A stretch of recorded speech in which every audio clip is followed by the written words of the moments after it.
तो कैसे आप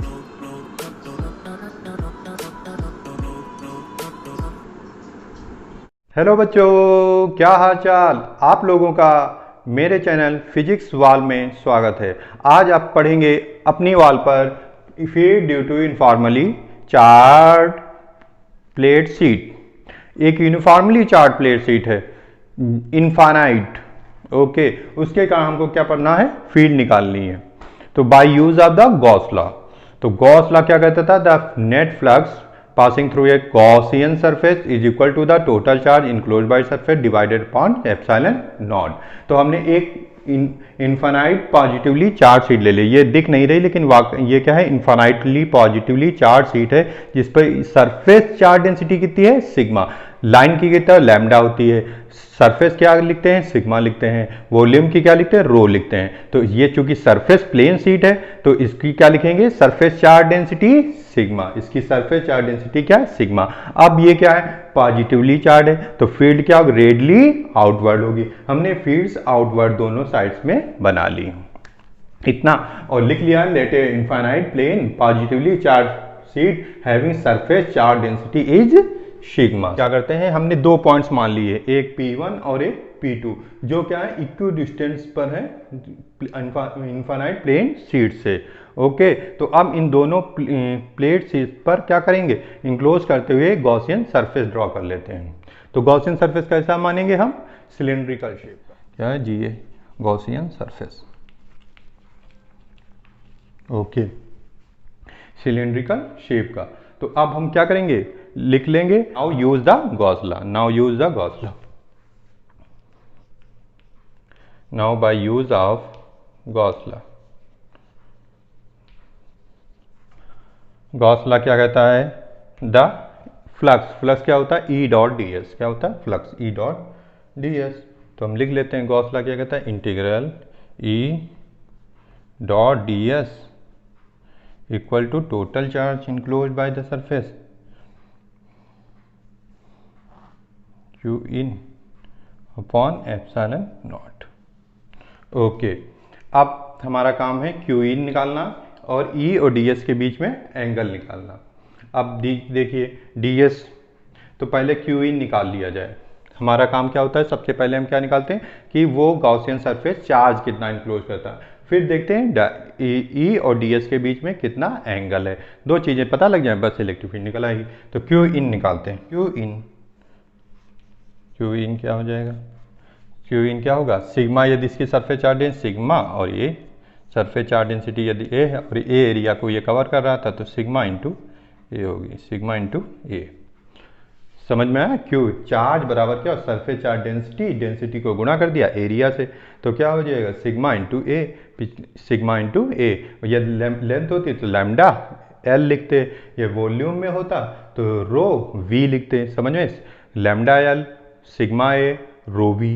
ओके, तो यहाँ पर एरिया है तो सिग्मा ए चार्ज हो गया। अब हमको देखना है ई और डी एस के बीच में एंगल। तो ई डी एस कहाँ कहाँ पर होंगे, जो कि ये क्या इनफाइनाइट प्लेन शीट है तो यहाँ पर तो ये सरफेस को कवर नहीं करेगी सिलेंडर के, तो खाली क्या सरफेस मिलेंगे एक इसके अपोजिट साइड्स में दोनों इंड पर, जहाँ पर P1 P2 है। तो हमने फील्ड्स बना लिया।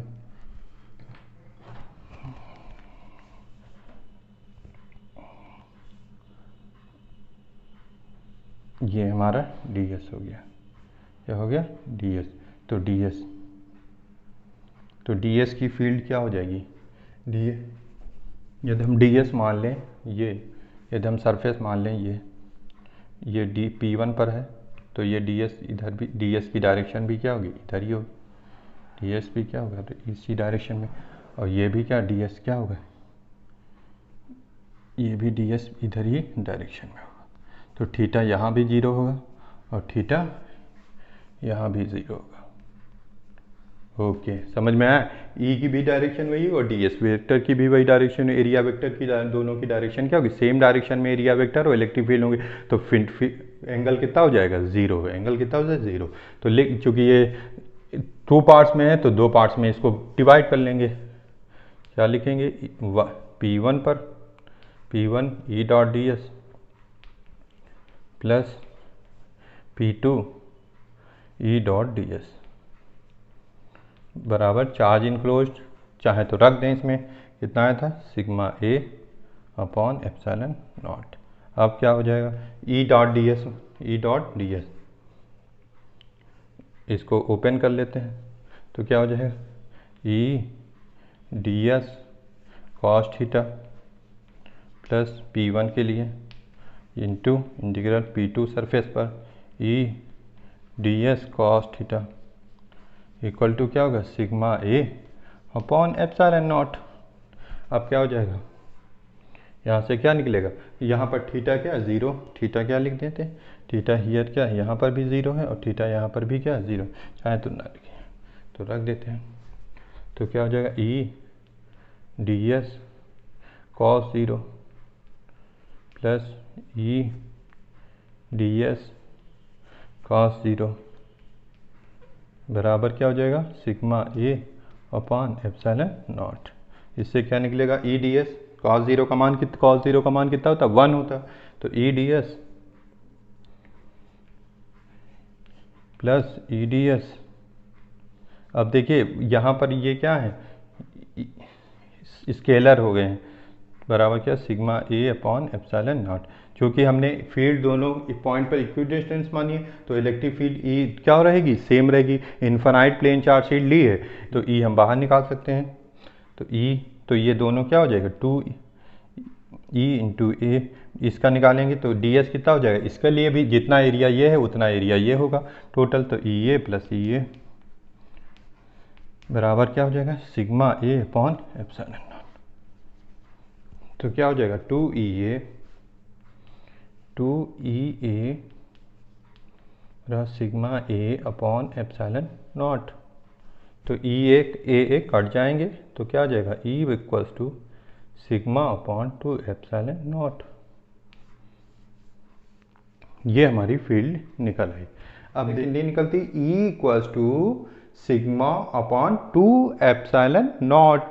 ओके, लेकिन ये क्या है आपने देखा ये तो स्केलर में लिखे, लेकिन इलेक्ट्रिक फील्ड क्या होती है वेक्टर होती। तो इन वेक्टर में इसे कैसे लिखेंगे इन वेक्टोरिकली। अब स्पेलिंग देख सकते ई इक्वल्स टू, तो वेक्टर जब हम लगाएंगे ई वेक्टर में, देखें ई वेक्टर में जब लिखेंगे इसको तो क्या लिखेंगे मैग्नीट्यूड तो वही रहेगा सिग्मा अपॉन 2 एप्सिलॉन। मैग्नीट्यूड में तो कोई नहीं है, लेकिन उसकी डायरेक्शन देनी पड़ेगी। यहाँ पर डायरेक्शन नहीं, तो डायरेक्शन किससे देते हैं यूनिट वेक्टर एन से।